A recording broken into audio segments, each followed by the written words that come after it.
I think that, yeah. I think handing over any entire institutional process to AI is a mistake. However, incorporating AI as a tool to more refine our ability to do things, I support. So whether that be the film business or whether it be the justice system, I think there's room for us to lean on the precision and the insane processing speeds of AI. It's only inevitable that we are going to lean on these tools to make ourselves better, but you have to limit yourself and understand where the guardrails are for the safety of humanity. Luego volveremos sobre eso que has dicho de la industria, pero tu personaje se enfrenta a un juicio donde se ha perdido uno de los principios básicos de la justicia, como es la presunción de inocencia. En este punto me gustaría entrar en ese debate de más seguridad, menos frente a la privacidad.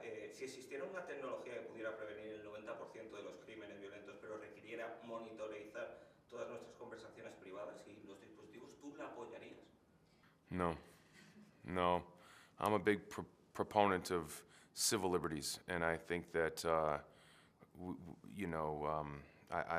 if you're willing to give up your freedom for security, then you will have neither.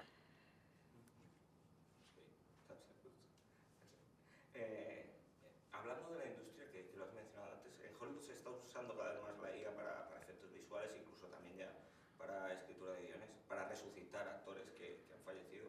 Como actor, ¿tú dónde trazas la línea? ¿Trabajarías, por ejemplo, para un proyecto sabiendo que ha sido escrito por una IA?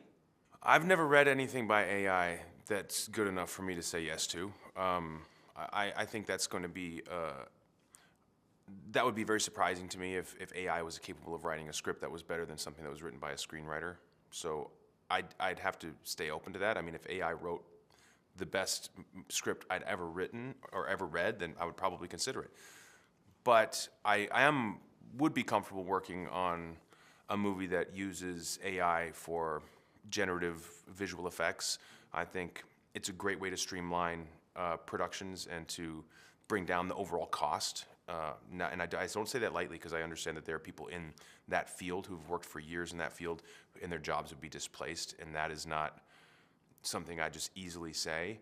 However, as now a producer, as well as an actor, I understand that the biggest limitation to creating movies is budget, and there are a lot of movies that just cannot be made. They're incredible actors, writers, directors who will never see their vision on screen because they just can't afford it. And so if you can bring the cost down, the jobs that are displaced in the visual effects world, those tradespeople may have to find another line of revenue, but the number of jobs that it might open up for young filmmakers and to get their vision on screen, I think in my mind that would be a fair trade, and I believe that it's likely inevitable because I see how budget restrictions prevent movies from being made, and so you can really take the cost of films down in that way, but I don't see them outsourcing the most important part of filmmaking or storytelling in general, which is the humanity, the creative humanity, the yearning, the pain, and the suffering of an artist who puts together a vision.